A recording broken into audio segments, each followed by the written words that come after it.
Hello and welcome to Morgan Latif Presents. I'm Oliver Morgan, co-founder and director of Morgan Latif and your host. For this series, I'll be taking over the reins from Sam to discuss a topic I'm particularly passionate about, leadership in transformation. The goal of this series is to offer insights and lessons from our leadership network on restructuring and transformation success. I'll initially be discussing some theory behind the topic, and moving on and having a number of insightful discussions ranging from enterprise, corporate-wide business transformation, digital transformation, meaning new business models, and much, much more. In this first episode, I'm joined by Dietmar Dold. Dietmar will be speaking with us today about his recipe for success with regards to transformation, consisting of the 3 Ps, and the leadership skills required for successful implementation of this framework, especially when there is a high level of uncertainty, a lack of internal agreement, which is almost always the case in the types of transformation we discuss, such as pivoting and adopting a new business model or wide-scale cultural change. I believe this is particularly pertinent given the current economic climate and challenges that businesses and leaders are facing. Dietmar has been leading transformation since the mid-90s, all the way from the dawn of the internet when it changed the way of doing business, the new economy. He has a broad and international background, having worked and lived in cities around the globe, including Auckland, Singapore, LA, Frankfurt, and Zurich.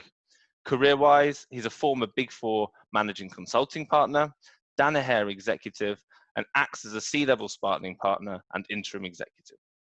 On top of all of that, Dietmar was Germany double champion for both 1 and 3 meter springboard on the platform diving competition, competing at the same time as Jason Statham.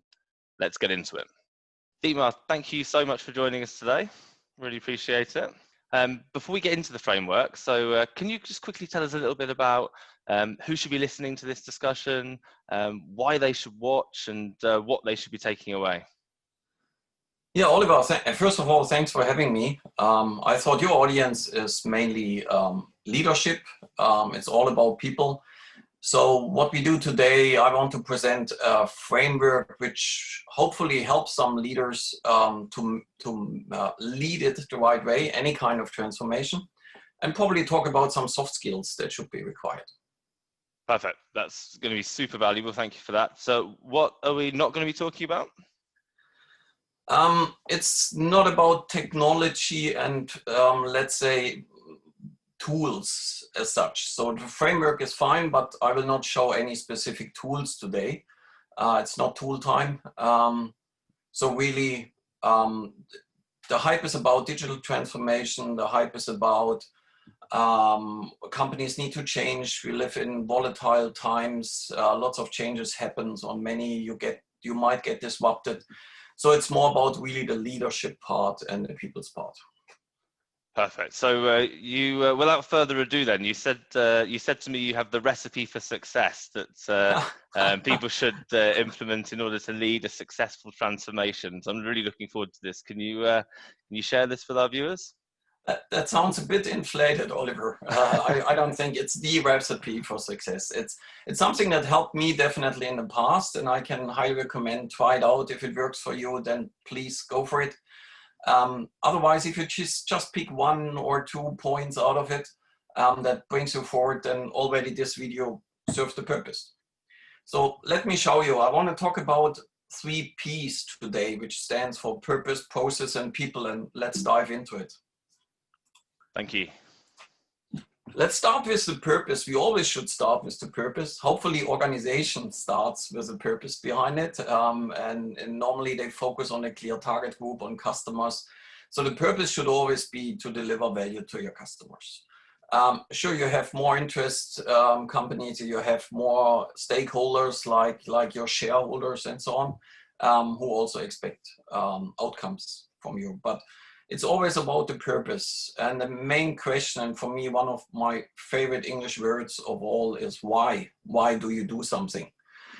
So why do you get up every morning? How do you, not how, but why do you create value for whom?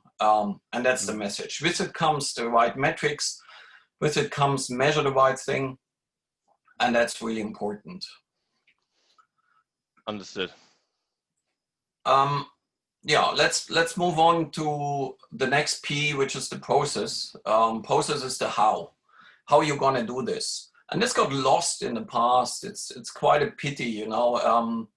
Peter F. Drucker, an Austrian American management guru, said once that actually he came up with management by objectives, and this is really what you need to achieve.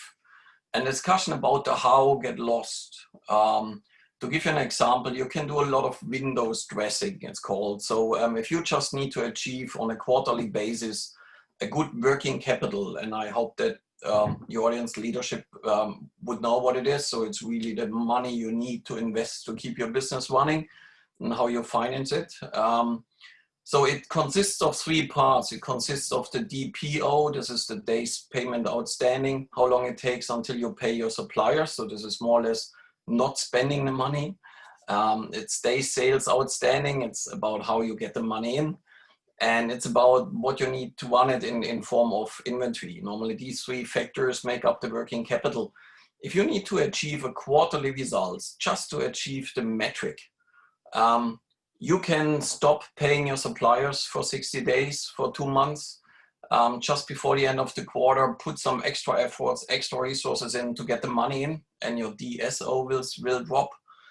And in best case, ship everything out by the end of the quarter. So arrange the sales and the shipments that way. And you have a beautiful working capital. But that's not really the purpose. So the how you're gonna do it, this discussion about it is really important. You mentioned you've got the purpose and the process. Is there one of these that should come first? That's a good question. I think when you start a company, hopefully you start with the why. Okay. When it comes to fixing it, going through a transformation, you can start from any point actually. When I worked as a partner for one of the big 4 companies, we haven't been approached a lot to develop strategy for companies, but they knew we can do processes very well. So they approached me and say, Dietmar, please get in, fix our processes, make it more efficient.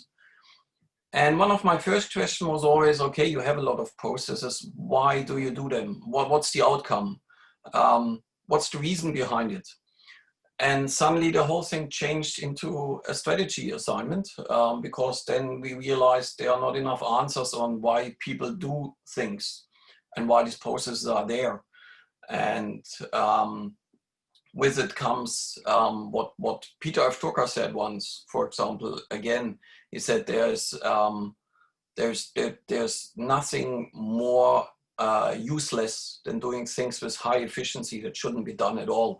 So you always need to combine the why and the purpose with the how.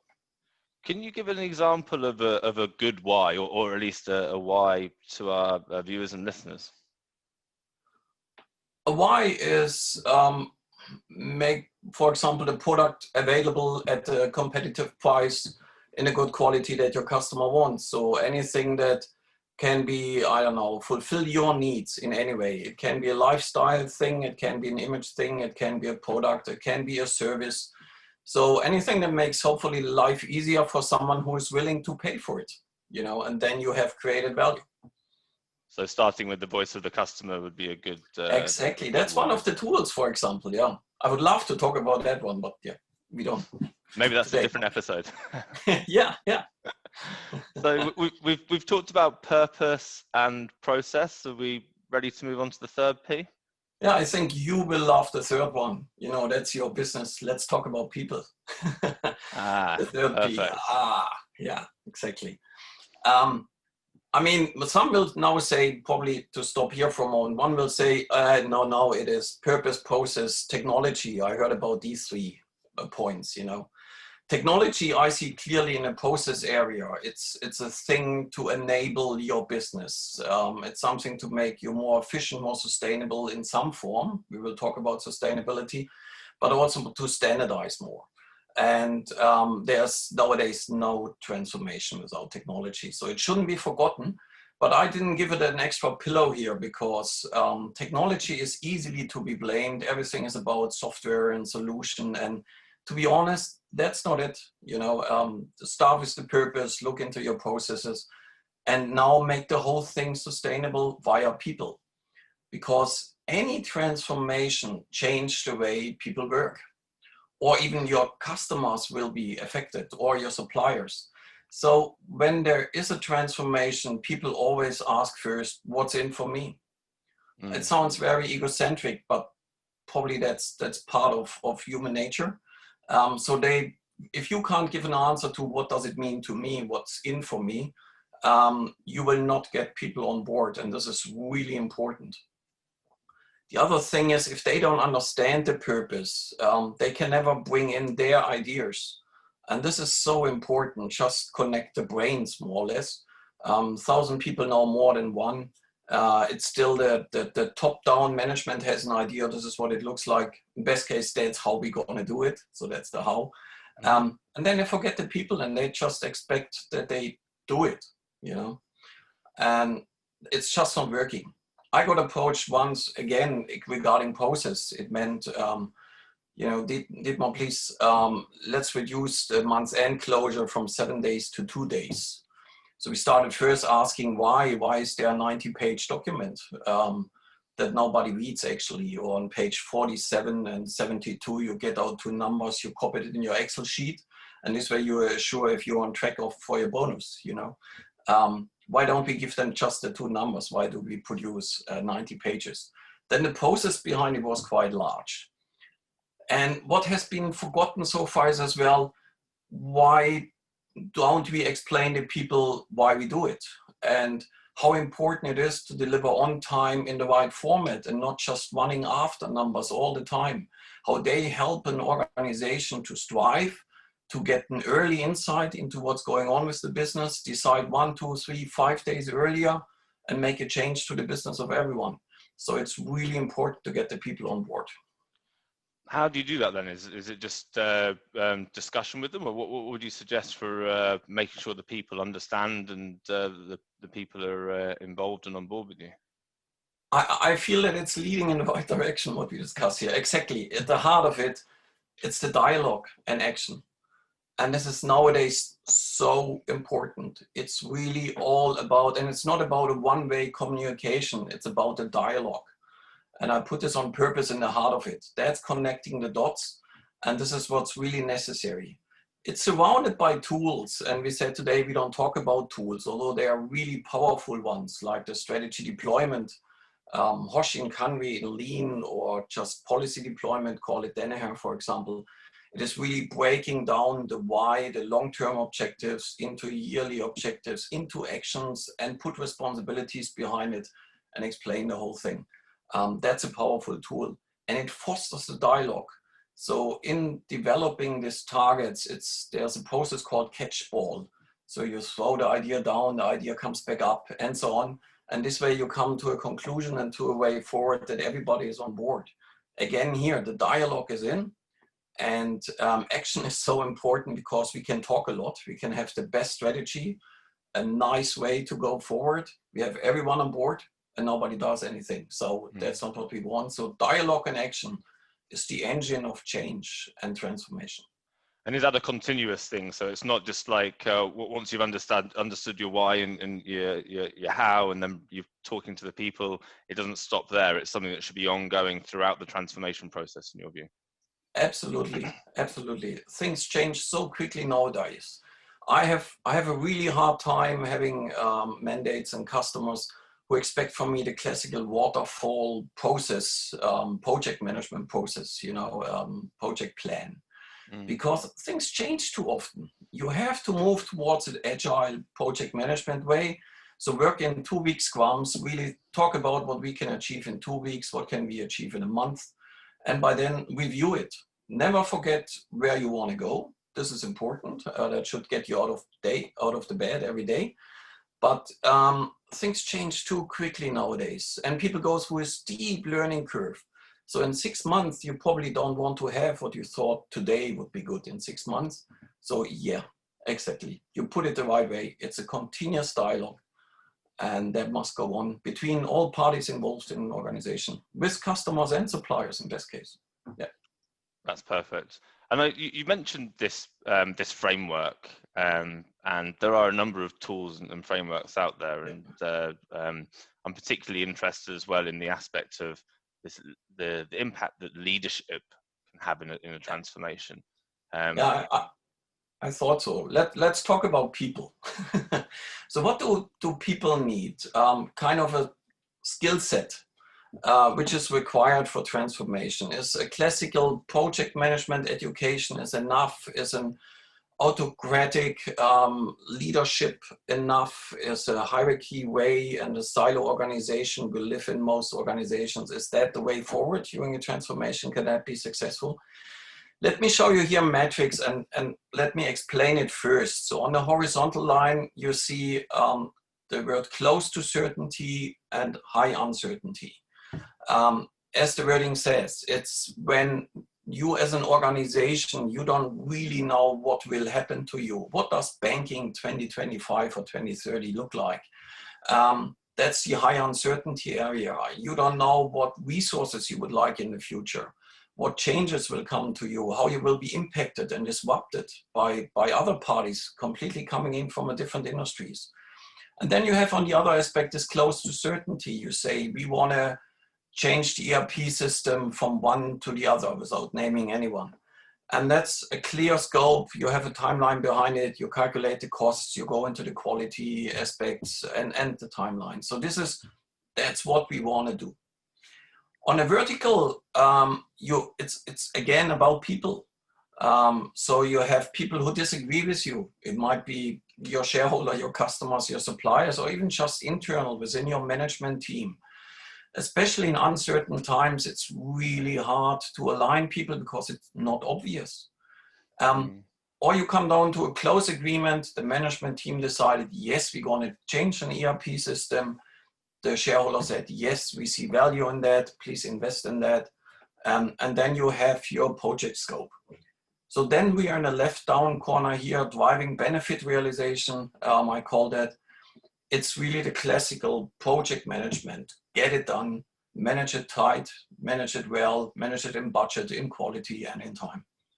And that's fine from a leadership perspective if there's a high level of agreement and certainty in the business.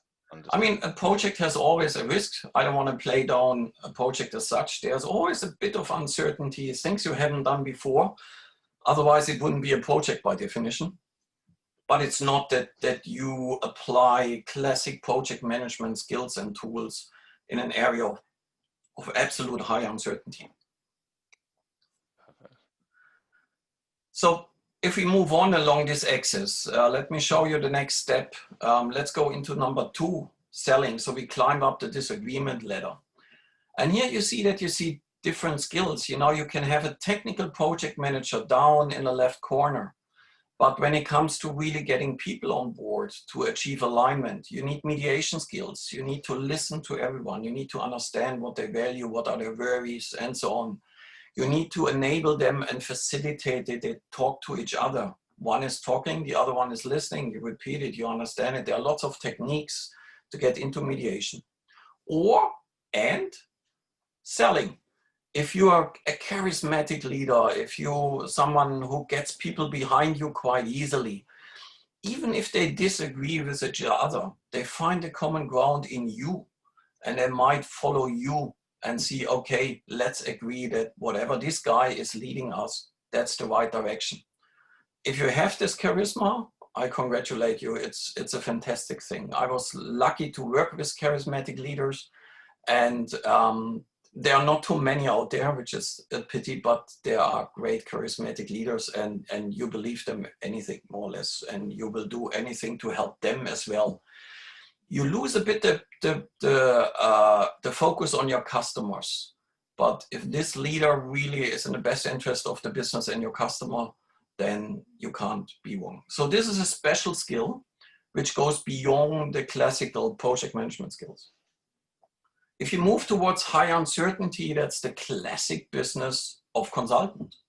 The only reason for their existence is that a company doesn't know what will happen to us, or we don't have the capabilities to do that, to understand it, to research. We don't have access to all this information.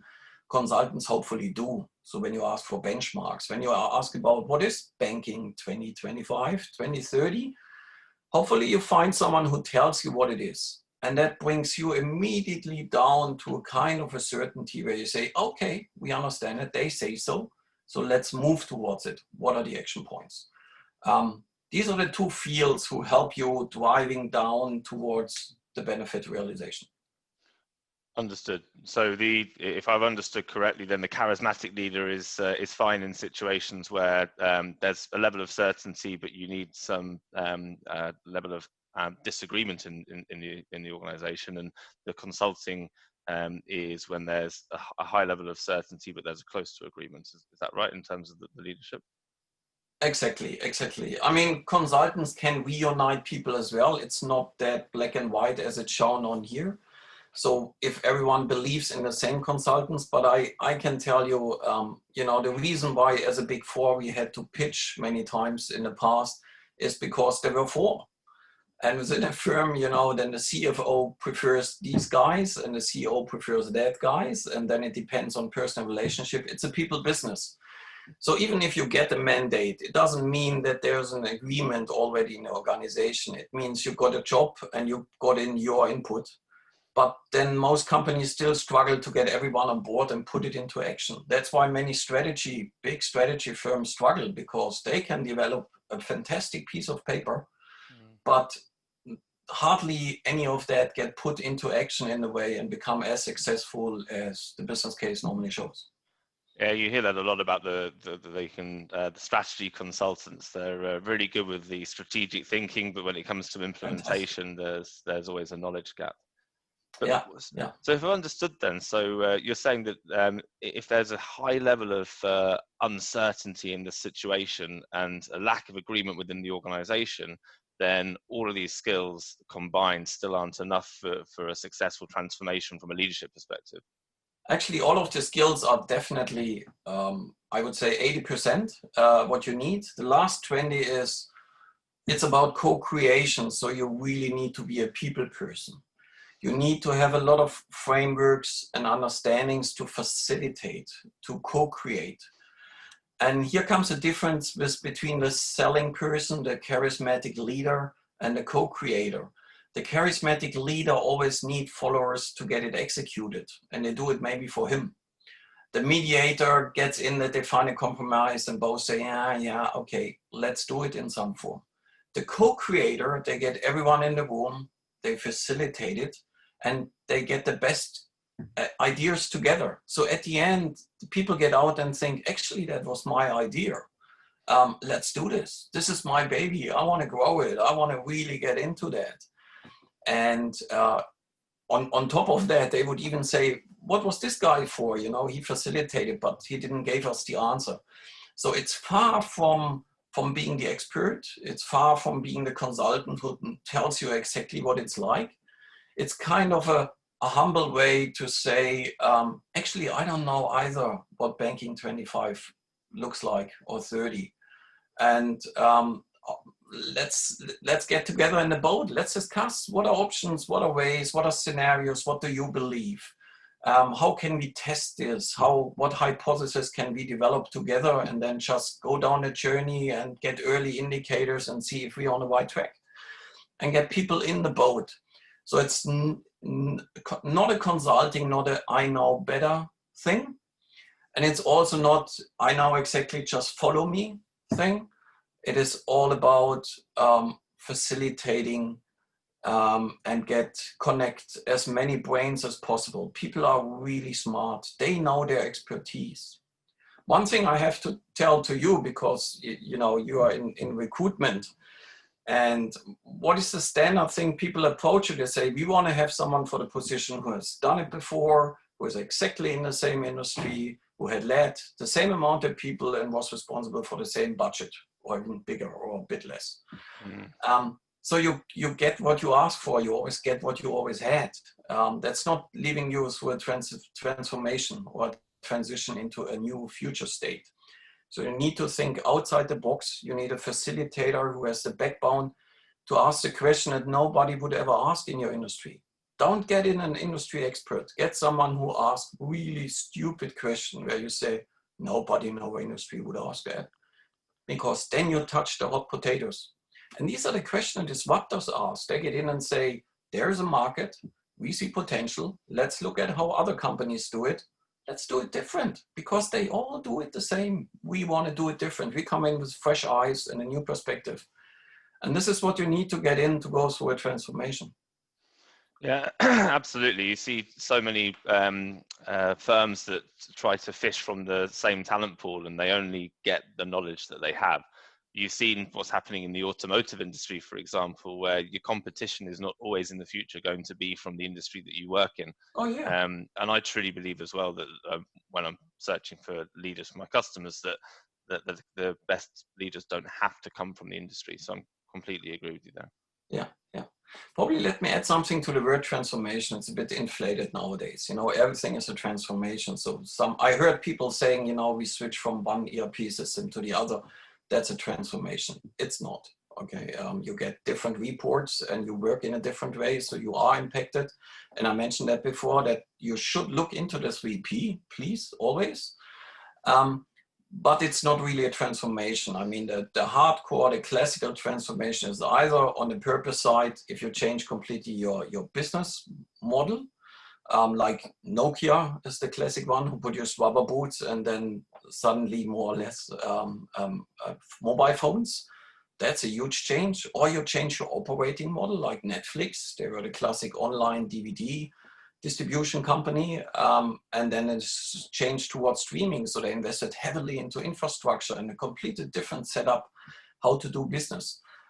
These are huge transformations. Lean transformation is another one, because it will put a lot upside down. Leadership is the one who helps the value creating people to create value, and not they must report to them in some form or the other. So there are a lot of changes where transformation is a real transformation. If you change a tool, project management is absolutely fine. So don't get me wrong. Also, project management education, I would say, is the foundation for everything. So if you're a junior at that level and you think about, should I invest into a Prince 2 or any kind of project management education? Yes, please do it. It's a good backpack. Great. Yeah, that's really valuable to clarify, actually. Like transformation is when you're completely changing your business model or your way of working or your culture. And it's in those situations of huge levels of uncertainty, and the organization isn't in agreement, that this transformative leadership skills that we've just been talking about comes into play. And the most common one is probably to change the way we work. You know, you need to be more agile. You need to react more to quick changes in the market. So you can't continue with the standard way of doing things, with your lead times, with your response times towards customers. This is probably the most demanding aspect, where you need to change your culture, your processes, and go more into digitization, where the IT really plays a vital role. Absolutely. I think especially with, well, even with the economy now, with new technologies coming in, with coronavirus, we're seeing more and more where customers or companies are having to really quickly adapt and change and be agile, like you said. So I think in the future, these transformative leadership skills are going to be more and more important. Yeah, I agree. So thanks for that, Dietmar. That's really really valuable. So just in a nutshell, then, can we highlight the things that our listeners and viewers should, if anything, should take away from this conversation? Yes, I would say 3 or 4 points. Let me try to summarize it. Definitely think about the 3P in everything you do, you communicate, and you plan. So really, if you can tell people why we're gonna do it and put the right metrics behind it, how we're gonna do it, foster this discussion. You will realize 10 people know more about how than you will ever do. How are we gonna do this as a dialogue? And last but not least, if you can tell your people what's in for you, you get them easy on board. So this is the first part. It's the 3P. Try it out. You know, it helped me a lot, and hopefully it helps you out there. The next one is, don't be afraid to create a culture and embark on a journey with your team and say, actually, we don't know, but we can fix it together. It's not about always having the leadership knowing exactly what to do. And with it comes that you get people on board who challenge you, embrace sparring partner, business punks, whatever you would call them, but someone who asks outrageous questions to your business and makes you thinking, and don't just say, ah, that's ridiculous. Think about it. Maybe there's something in it. Allow to change the way you work, allow to change tools and enable technology. It will help you to become more agile and really get into the soft skills of co-creation. Get someone on board who knows how to do it. Teach it within the company, create formats to do this in lean transformation, so-called rapid improvement events or kaizens or kaikakus, where you get all in one room and then for a week you solve a problem and on Monday the line is producing in a different way or the month's end process is done in a new way. Do this, get great facilitators and invest in this one. It will change your culture. It will change the way people get on board. They love to be heard. They love to be involved. And you will never have a problem with the rollout because you get the buy-in straight away. It's their result. It's their work environment. And they will move your business into the next century and on a really successful track. Perfect. Thank you very much for that. Really appreciate your time today, and I've certainly taken away a lot of additional knowledge myself as well. It was my pleasure, Oliver. Thank you for having me.